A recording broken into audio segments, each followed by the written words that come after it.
had the opportunity to play Old Dominion Saturday night, and good football team. And I thought that starting off, our defense got two early stops. Offense moved the ball fairly well in the first half, and struggled to put the ball in the end zone. We got the ball two situations, 4th and 1 and 4th and 2.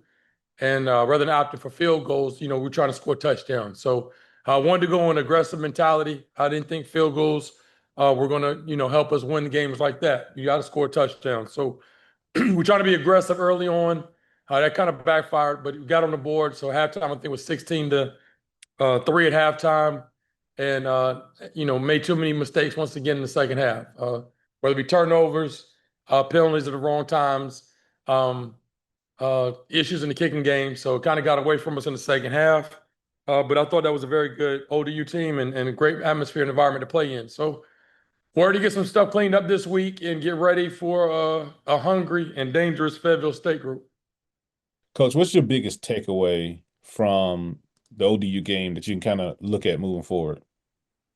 Well, I thought it was a lot of positive that we could take from the game. I thought we started off fairly fast and came up, made a big takeaway, sack fumble, and I thought our guys flew around early. And the biggest thing is obviously we got to get better. Without a doubt, I don't care who we're playing, whether it's a Division III opponent or FBS opponent. It's a certain way that we want to play the game, and it's a certain standard that we're going to live up to. And we have to be consistent and play at a high level. And I didn't think we did that. Played at a high level, for 60 minutes. But there was a lot of good things to take away from it. I thought some guys played really well. One being AJ Rogers. I'm not sure how many yards he had, but I thought that he was very physical when he was running the football. And defensively, some guys that really shined. And it's a lot of good positive we got to take away from this, but a lot of, obviously to grow from as well. Talk a little bit about your quarterback play and what have you seen over Walker over the first three games and how does Walker continue to improve? I know he's been in the program for 5 years, but how do you continue to improve even after putting in so much time in the program? Yeah, I think there's always, room for growth and improvement. This past weekend, we already had the mindset of coming in and we are going to play two quarterbacks. So regardless of what was happening, we had already played two quarterbacks.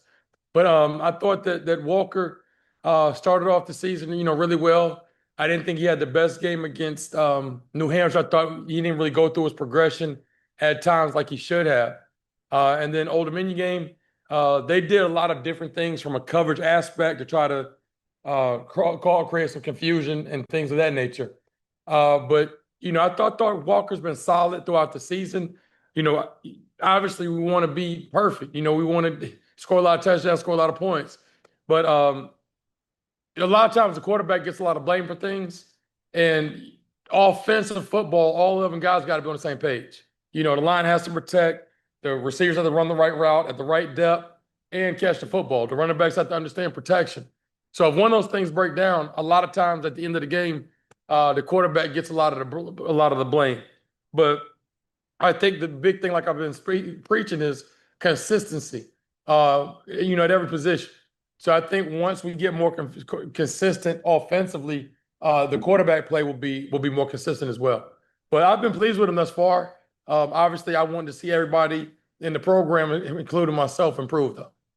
I know you just said consistency, but my question is, what is your greatest challenge that you have facing this team, coming off of two straight losses here?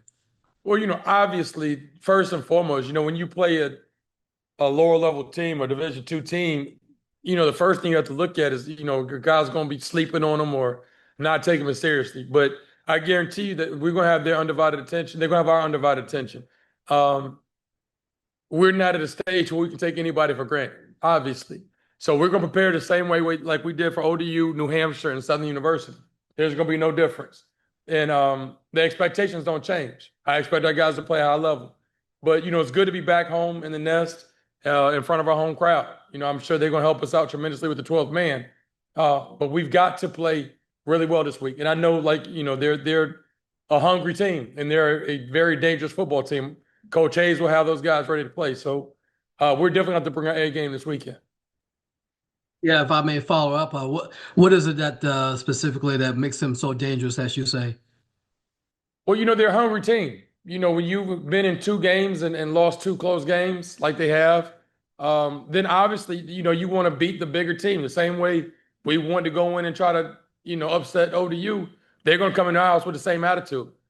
So we've got to come in and start fast and play physical brand of football, play fast, and we have to limit mistakes. But dangerous to that, and then dangerous because they have some players. I think they have some very good players over there with the running back, the tight end, and quarterback offensively are really good. As a matter of fact, the quarterback, we tried to recruit him here. And then defensively, I think that they have some very athletic defensive linemen up front that can cause some problems. And what's your relationship with Coach Hayes?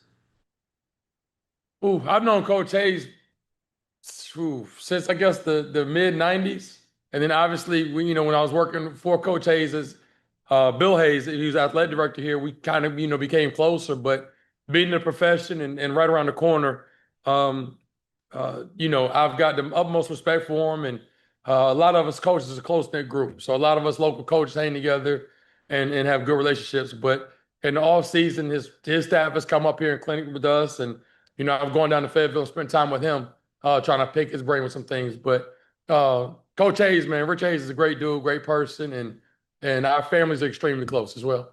Yeah, Coach. One quick call follow up. Oh, I just want to say, mid '90s was a great time, by the way. Just want to say that. But, It was a great time before social media, man. yeah, that's it.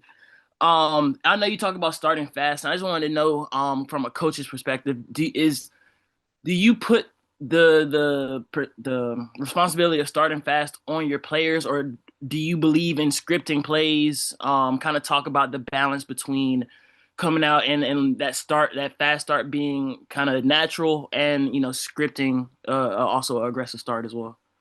Well, that's a good question. I think starting fast isn't necessarily the tempo that you're playing at or the plays that you're calling.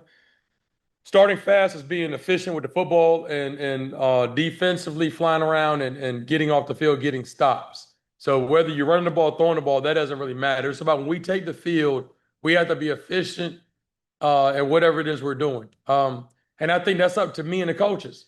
I have to get these guys' mindset is such. When we get off the bus, we're ready to play. We don't need to get hit in the mouth. We don't need to be down a touchdown or 10 points before we get our act together and start playing. So, when we get off the bus and we enter the stadium, our guys have got to be ready to play. That's what I mean, starting fast. From the opening kickoff to the last whistle of the game, we've got to be ready, locked in, and playing. And starting fast is reading our keys defensively, being where we're supposed to be, communicating. It consists of everything. That's what I mean by starting fast. He's kind of talk a little bit about Tamondre Braxton. He's a younger player, but he seems like he's very poised, very reactive, and very aggressive on getting to the ball or getting to where he needs to be. What have you seen from him since the offseason to now, and what could his ceiling be in the future? I think he's a talented young man. I mean, Tamadre is a very athletic individual and has good speed. And the big thing at the cornerback position, you want guys that are going to compete. And, I thought that he's done a good job of competing. Stepping into a role as starting corner at a young age can be, very difficult. And you're going to get some passes caught on you, get some balls caught on you, but you have to have a short memory. You can't sit there and harp on, oh, I got this ball caught on me or I got a pass interference. You really have to have a next play mentality at the corner position. And I think he does a good job with that. And one area that we've been preaching for him to improve on is just trying to be more vocal in the back end, making sure that we're doing a great job communicating with the linebackers as well as the safeties. But, he got kind of pushed in the starting role because we lost a couple of corners to the transfer portal last year. So, he kind of got pushed into the role. But he's embraced it and done a really good job with it. And, it's a pleasure to have him on the team. Coach, I actually have a question. Can you talk a little bit about the play of Thomas Johnson? I mean, in 3 games, he's had 4.5 tackles for loss, 3.5 sacks. That's like a sack a game. Can you just talk about his play? I think sometimes it may go unnoticed how well he plays. Yeah, Thomas is playing out extremely well, and he had a great camp. I talk about how good our tackles are, but our tackles had their hands full all camp long dealing with Thomas and the rest of the D line.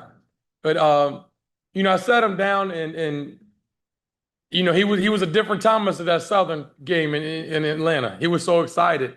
And I think a lot, and I talk to a lot of guys about, life after football and stuff that goes on aside from football field. And it's been a joy to watch Thomas and how he's moved around the last 6 months.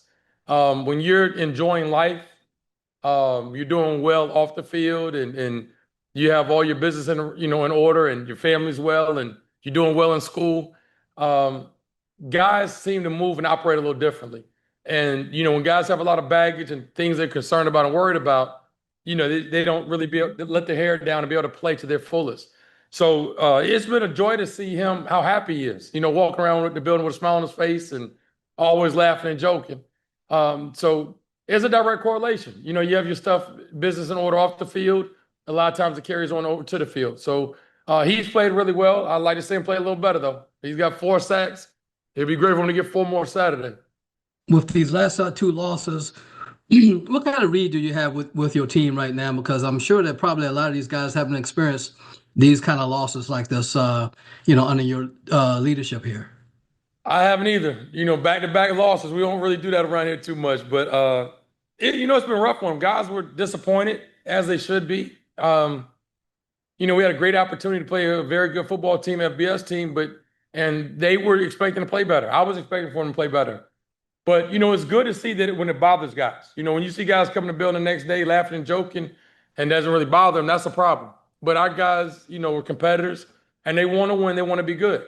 And it's going to come as a process. We got a lot of younger guys that are playing, and guys had to step in some key roles. But the 2 schools that we lost to were not slouches. They were good football teams. So, unfortunately, we lost. I thought we could have at least split that 1-1, but we did. And obviously our record is what it is. It's 1-2. I don't believe in moral victories and whatever. We lost. And, one thing about it, we have an opportunity to play this weekend, and we have an opportunity to get back on the winning track. And, it's still early in the season. We've only played 3 games, and whatever the case may be, we'll be just fine. We just got to play much better this weekend and work to improve. And, that's my job, to make sure that we rally the troops, and these guys, they feel the loss. They understand the loss, but we can't harp on it. I'm not going to beat them up and harp on it throughout the next week. We moved on. That game is over with, and we're going to get ready for Fayetteville State.